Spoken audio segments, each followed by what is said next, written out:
Good afternoon, evening, morning, my spirited living lovelies. Back here again with another installation of my Inner Goddess Team video series.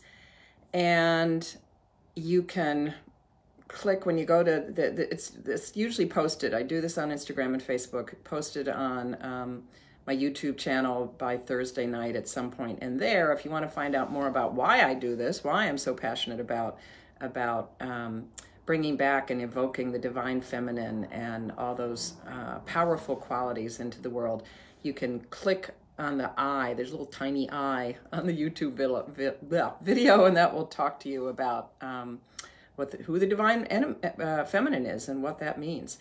So, excuse me. I think I'm getting yet another funky winter thing. And I want to share with you today Rhiannon. That is the Celtic, specifically Welsh goddess of the underworld. She was, she's considered a horse goddess, along with Epona, which I've highlighted before, another Celtic goddess. Epona was more another Celtic horse goddess. I highlighted her, when did I highlight her?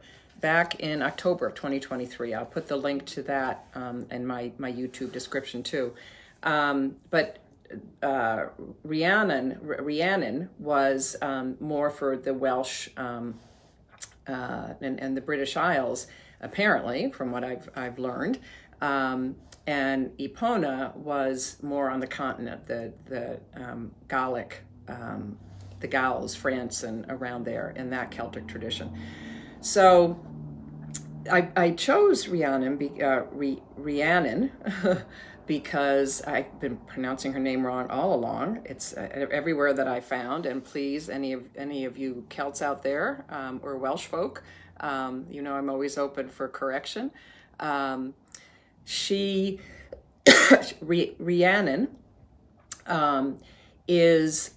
she's a pretty powerful one, and she apparently, one of the places that I found, there was a festival that celebrated her around March 4th, which is coming up this weekend. And as you know, sometimes I try to integrate where we are in the seasons of the year or with goddess festivals that I've encountered, and this was one of hers coming up. It was a feast that was an equine one, celebrating horses. And Epona is always pictured, Rhiannon, as is Epona, always pictured on a horse.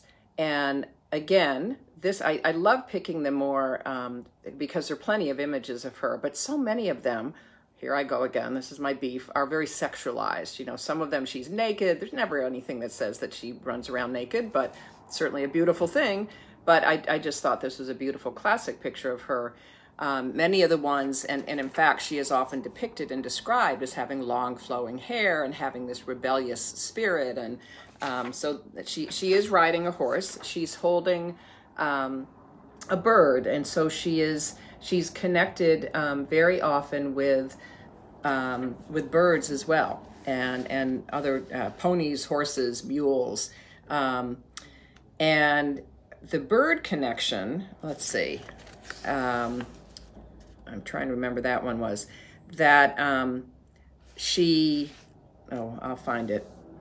Accompany my golden birds whose singing can call the dead or grant peaceful sleep for the living. So that gives you a sense of her other big connection. Yes, she was a horse goddess, and I'll tell you a little bit about her myth, one of her myths around that. But she also was considered a goddess of the underworld and would help guide people, and as there are in so many traditions, goddesses who ease the path when people have died, both for the dead and their journey to the underworld, but also for those who remain living. And in fact, she is said, some of her gifts are said to be that she comforts in times of crisis and loss and illness. And she gives the gifts of tears to relieve grieving. I often say that tears when I'm sad about something are like my water breaking. You know, something's being born as something dies. forgetfulness, which can promote healing from grief. We don't want to completely, obviously, disregard grief, and we don't do a great job with dealing with grief in our culture. And also humor to ease our suffering in this life and to guide us to the next.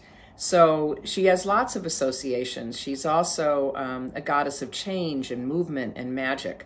Her name translates into the divine or the great queen. And she was, let's see, it was from one of her original names, which was Rigatone,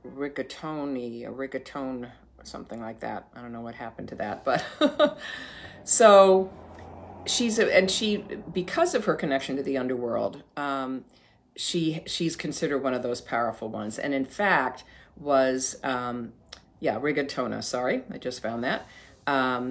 It was felt that her origins are really ancient, and that she might actually have been the original mother goddess of the Celtic people. She brings sleep, she brings dreams, sometimes nightmares, but all of the, really helps us to go to a deep place when it's necessary to do that.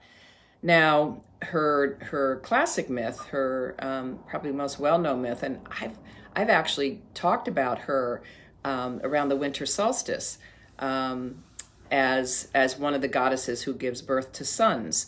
I've talked about Rhiannon and Pryderi, who is her son, and she's connected with a king who wins her from his rival. And some of these Welsh names, I hope I get them right. In a more Christianized version of the tale, her first husband was Pwyll, pronounced Pool or something close to that in Welsh, and she was won away from Pool's rival, whose name was Gwal. And after they had their first son, after Pool and Rhiannon had their first son, Pryderi, when they were sleeping, literally right after she gave birth, and she's with all of her maid servants, her son is kidnapped, it turns out, by Gwal, but nobody knows where he's gone. And when she and her maidservants wake up, the maidservants wake up first and see that this baby is gone, and believe that they will be chastised and punished. So they make up this big story. They find dog's blood and they spread it all over Rhiannon and tell this story that she killed her son and ate him. And for some unknown reason, everybody believes them instead of Rhiannon. And her punishment is to sit on a horse block outside of their home, outside of their castle, for 7 years and carry anyone who wants a ride on her back like a horse for 7 years, until finally somebody discovers that the foster father, whoever, when Pryderi was kidnapped, he was given to someone else to raise, and that person can see his real father's features in him, so he brings them back and they're reunited. But it's such a sad, not only does she lose her son, but she has this horrible punishment that as a result, and people did not believe her. So she's, quite frankly, it's one of those myths that really make me wonder about the way that goddesses are often treated. They're not believed. And yet at the same time, she is presented as this great queen, as the original mother in Celtic mythology, in Celtic lore. So she is someone that you can call on, and that for me is always this is where these divinely feminine archetypes really become more real and present in my life. And archetypes are symbols of traits or characteristics that we want to embody.